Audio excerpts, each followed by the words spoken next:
Evo vožnja u iluminaciju starog rimskog grada.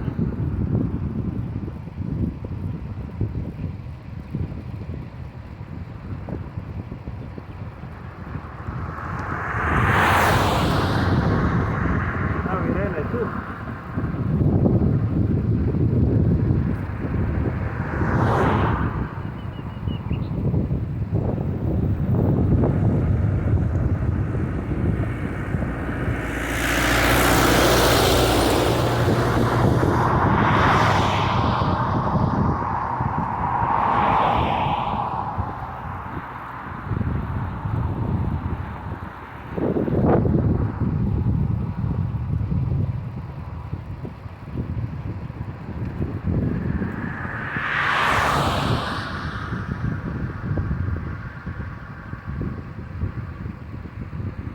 Sad imamo vetar dobar, tako da sam išao 30 na sat, možda i preko.